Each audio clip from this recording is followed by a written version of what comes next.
New Delhi is the most polluted capital city in the world. The air quality is so bad that living here is equivalent to smoking 10 cigarettes a day. As a Formula E racing driver, electric mobility entrepreneur, and UN climate ambassador, I want to understand why things are so bad. What is being done to improve the situation? And what lessons can be learned from those fighting air pollution on the front line?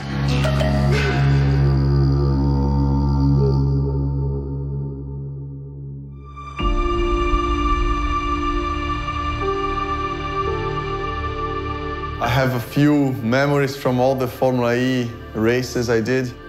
Long Beach I won, Malaysia, the victory from Zurich. Grassi goes around the outside of him. Here comes Grassi. He is going to make history.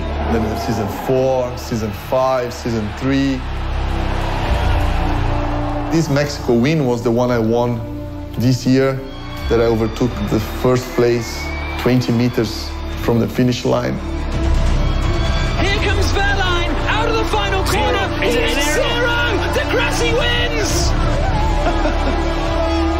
Yes, perfect then. What a mad end to the Mexico City E-Prix. It never fails to deliver. I went sideways crossing the finish line. Crazy, my adrenaline at that moment was insane. And of course, championship winning trophy, which is the most important one, probably the best day of my career, one of the best days of my life. In season 1 he was 3rd, in season 2 he was 2nd, and in season 3, Lucas Di Grassi is the Formula E champion. Great job, team! We are the champions! We are the champions! So great memories. I have a small die-cast of my World Championship winning car. Yeah, this was generation 1 Formula E. This was the first ever electric race car produced. To see this car actually being born and then being raced was super nice from a vision point of view, because I believed in it when nobody did.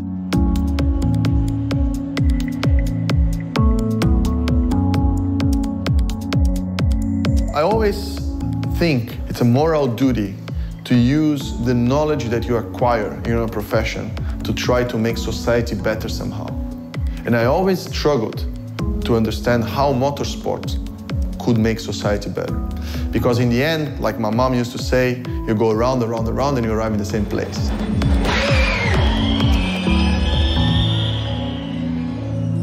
But really with Formula E was actually when I clicked and said, look, this is not only fun in motorsport, but it gives a direction for the future to showcase and to push technology towards not only a better future, but cheaper, increased quality of life, so air pollution and global warming, so more efficient ways of transportation, which means less CO2 footprint per person. He's not a regular racing driver. He's really using his platform to explain his ideas to others. He's very interested in the world. He wants to make a difference, making this world a better place to live. I think UN and Formula E had a very good synergy, and since Formula E wants to be the benchmark for sustainability is concerned, UN was very close together with Formula E. They saw there was a good fit to have me as an ambassador, and for me also was an honor to be chosen and to accept, to help them to promote and to act on these matters. So Lucas is really concerned about air pollution. We bought a filter to put in the home. Now we have a baby who's gonna breathe this air. It's like, what can we do to, you know, change it a little bit? And he's really concerned about the quality of the air that he breathes. We have this device now. It's a flow air quality controller that measures PM 2.5, which is particulate matter 2.5 microns. Basically, you can fit about 20 of these particles in the width of a human hair. So very, very, very small particles that goes very deep into your lung. These particles are solid particles, so when they are in your body, they can cause a huge load of harm. These particles exist in nature, but most of them in a city are made by cars, combustion, electricity, cooking. Currently is measuring very low levels here. So we are at 19, PM 2.5. It's super reasonable.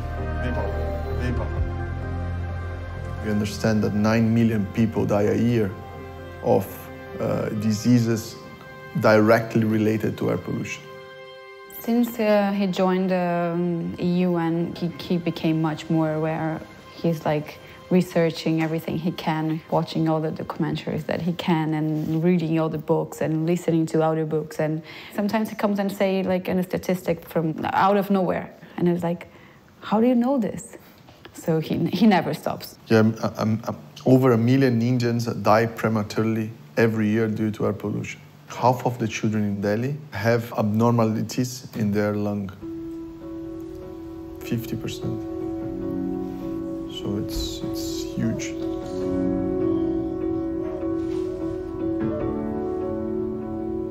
Having a child, I think, is very, I think it changes a bit your order of priorities.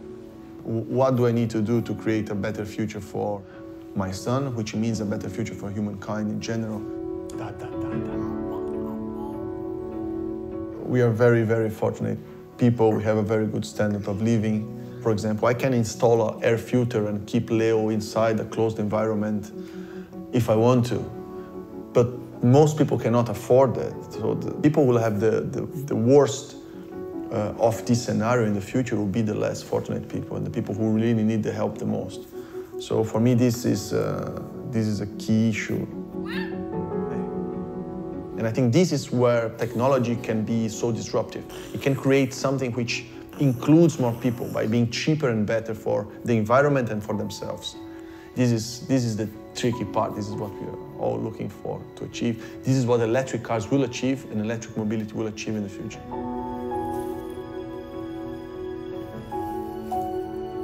I had first experience in India in 2008.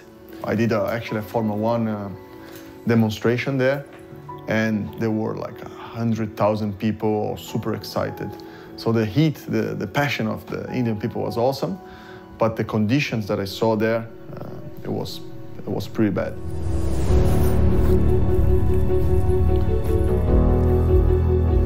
I think he will see a shocking reality. I think this will be good for him to better understand the size of the problem that he is facing.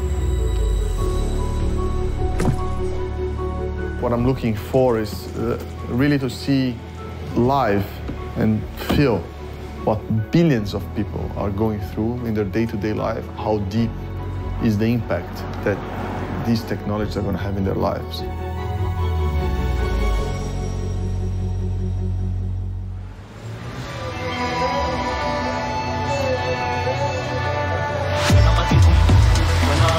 In New Delhi, I met my guide, respected journalist and environmental campaigner, Bahar Dutt.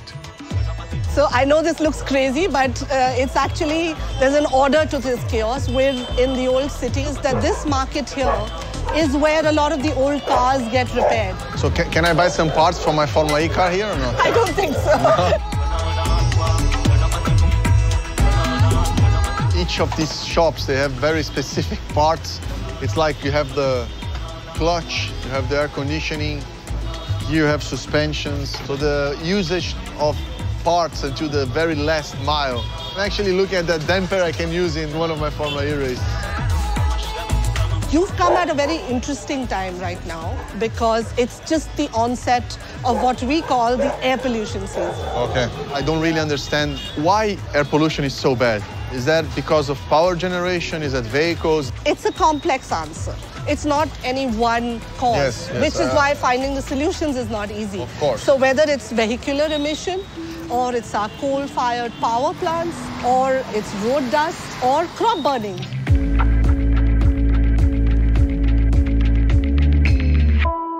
We have a pretty interesting setup of electric cables here. 72% of our electricity demand comes from coal. From coal. And coal is extremely polluting. So inefficient and pollutant, but it's cheap. Exactly. A tough part of it is that a huge population will need access to energy. At the same time, there's also a demand from the Prime Minister. He said that we need to be a $1 trillion economy. How will all this growth be fueled? It will be fueled in the interim till 2030 at least by coal. So there lies the challenge.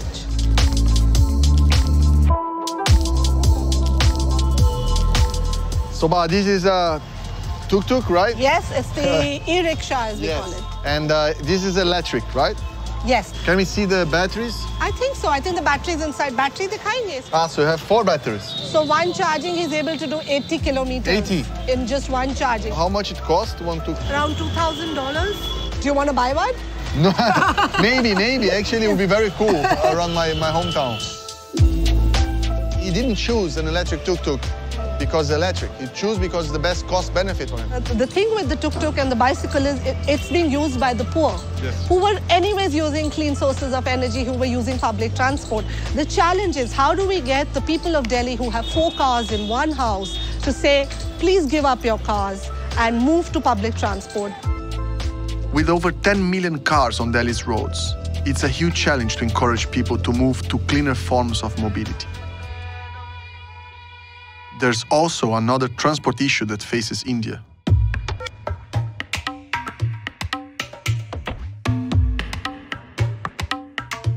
Typically, India moves through its trucks.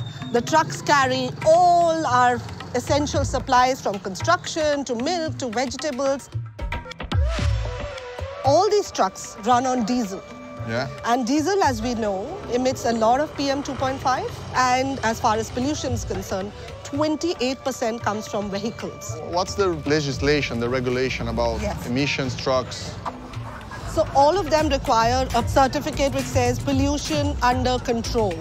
But they're supposed to renew it once in every 2 years. And they don't do it because it's expensive and you need to be on top of the technology. I think what one should remember is, A, that they're poor people, B, that many of them spend their lives on these trucks. So they'll be sleeping in the truck itself every day, covering thousands of kilometers. And we forget that the truck drivers are also hit by the diesel emissions. So Lucas, I wanted you to meet Shanti. She's a rarity. She's a female mechanic. Well, very pleasure to meet you. Tell me a little bit the story that brought you here. अपनी कहानी क्या, जो husband थे ना हमारे, वो काम करते थे, उनके साथ हम भी करते थे काम. हम लोग कर लेते थे, अम्मियाँ बीवी दोनों ही काम करती थी. और हमारे जो हस्बैंड खत्म हुए ना, उनको भी सांस की बीमारी हो गई थी. मिट्टी नहीं जाती थी मुंह में. What about your health? How do you feel? श्वास में देखो ये उठना बैठना इनमें जो में दर्द होना है, सांस लेने में दिक्कत होती है. The aim is to innovative technologies bring the cost of transportation down and at the same time we decrease the amount of pollutants. आप कर सकते हो, ऐसी बात नहीं है, आप कर सकते हो. क्यों? आप में हिम्मत भी है, पैसा भी है, तो आप लोग कर सकते हो. गरीब आदमी क्या करेगा? अगर उसको अभी इस टाइम पे अगर 2 रोटी मिल रही है ना, तो उसमें उसको तसल्ली है. So are you hopeful about the future? Do you see any improvement? नहीं, दिन पे दिन बिगड़ता जा रहा है. अभी कोई ठीक नहीं है. ना पहले ठीक था, ना अब ठीक है. आगे देखो. Thank you very much and good luck for your future and future of your kids.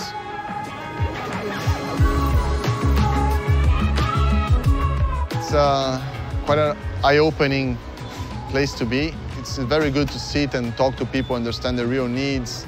They are the worst in exposure to that pollution, and it's not even on the top of their priorities. So a lot of times when, as environmentalists, we're suggesting, don't do this, don't do this. In India, we, I think, forget that everybody has a livelihood of it. So I think it's really important in the air pollution conversation to also bring in social issues and how it affects the poor. And if technologies, they don't make for a cheaper, more efficient way of, in this case, transporting goods, it will not be accepted by this population. But if it is cheaper to operate, people will start using it. Okay, Lucas, we have to climb up a building today because there's something I want to show you. This is a sight to behold. It was meant to be a landfill, it's now a mountain. It's the biggest mountain of trash I've ever seen in my life.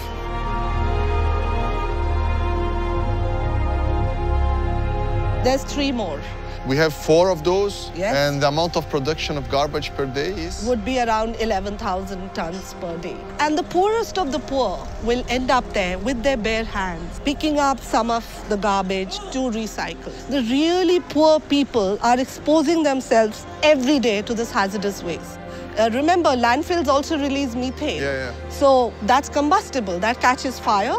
And again, all the people here, you're saying, they're inhaling all that.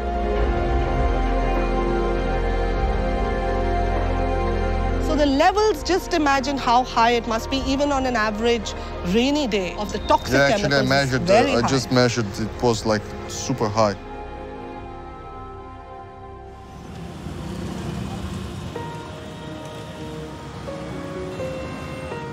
The people that are most affected by the pollution are the poorest, because they eat, sleep, and work outside.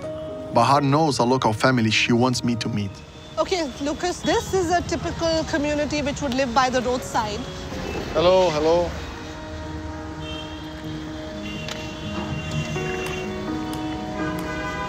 Do you have your family? Do they have a lot of problems with respiratory? कभी-कभी ऐसा हो जाता है, सांस सा फूल जाता है। खांसी का इस लड़की को भी हो जाती, कभी-कभी मेरे भी हो जाता है। What do they use for cooking? ये लोहे का काम करते हैं, छेनी, हथौड़ा, गैंती, फावड़ा। She's saying there's smoke not just from the cooking, but also they're a blacksmith community. Ah. One of the big causes of air pollution is open kitchens like this, and the fact that also their occupation involves ingesting a lot of smoke. Yeah, actually the cooking is the worst for PM 2.5. Exactly. It's actually worse than even the vehicles. पढ़े लिखे तो है नहीं, जैसा time pass हो रहा है वैसे ही कर रही है। कोई हमारे बच्चे ने पढ़ाते ना को और कुछ ना। पर आपको किसी ने बताया कि दिल्ली शहर में प्रदूषण बहुत ज़्यादा है? नहीं बताया। She doesn't even know that she's actually living in the most polluted city in the world. What is the roadmap for the governments to help the families and the people in this state? Politicians don't see it as something getting them votes. Maybe if she were to tomorrow say, I'm not going to vote for you. क्या करेंगे डाल के जमीन तो कुछ फायदा तो है नहीं। So I think वैसे ही रोड पे पड़े रहते हैं, वोट तो जब डालना कोई हमारी सहायता करे जब।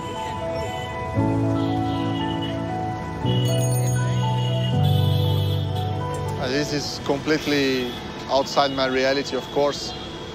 For them, it's much a bigger problem than ours, but it's still bottom of their list. These people, which are the most impacted, they are not able to stand by themselves and do anything about it. They depend on the air pollution, on the work, on their food, on their shelter. They have to live here. They have no choice. I just put myself and my son in this position, and it's a humbling experience. And you feel so sad just because you cannot do anything about it. There's so many people in such a poor condition.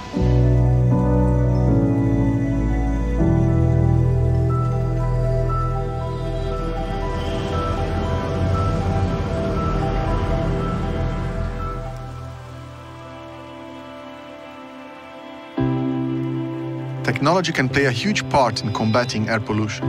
And just a few miles from the overpass, there is an office building with some interesting innovations. This is the golden pothos, which is also called the money plant in India.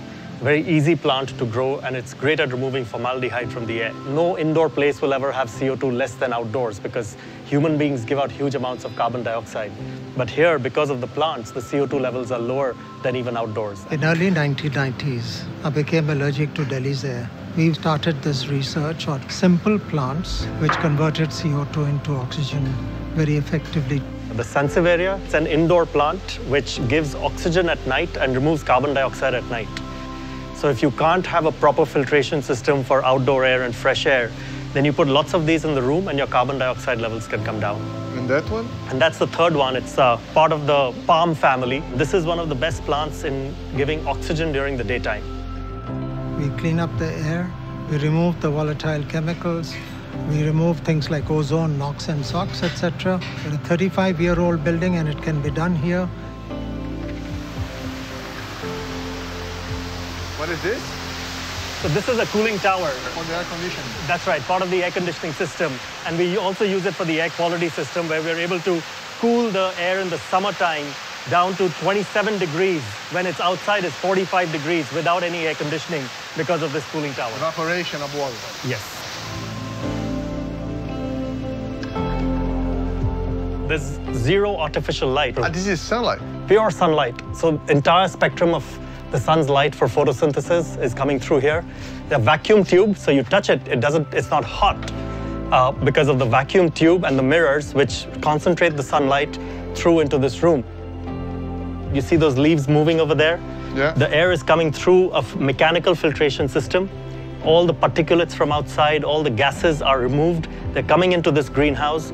The plants are getting that air. They're doing their magic. They're making oxygen and reducing the carbon dioxide levels. Yep. They're also removing the microbiological pollutants, the bacteria and viruses, and that's the root zone eats up the bacteria and the viruses, and the plants become even healthier because of that.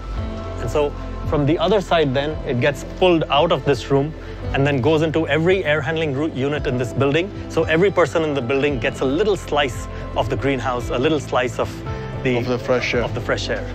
Very nice. What is the Pothos for? We run a business center over here, and a lot of our clients don't want the filtered normal water that we have. They want bottled water. We're a zero waste facility over here.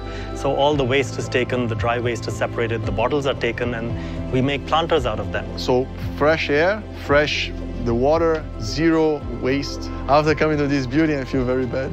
I need to improve my standards. It's basically a human right to be able to breathe clean air. And what has been done here, what is incredible is that it is a full circle, and then this is so easy to be implemented. If it could be done here, it could be done anywhere.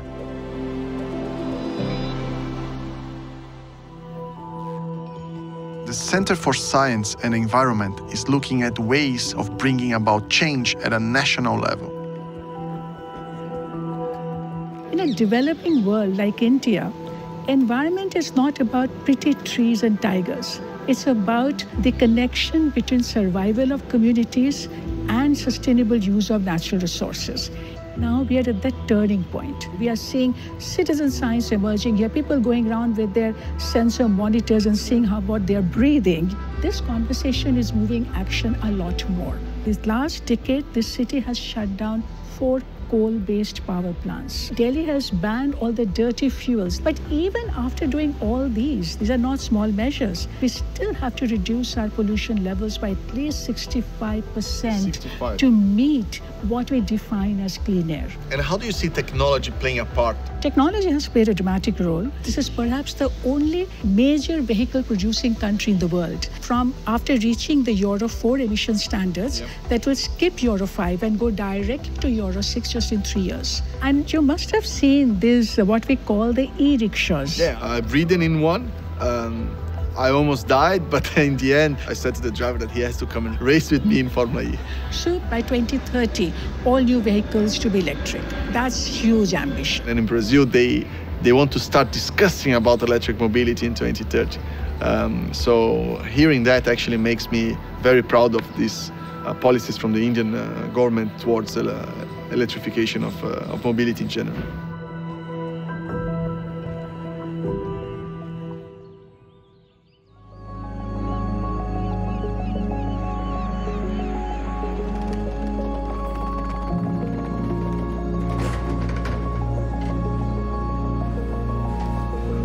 You're dead?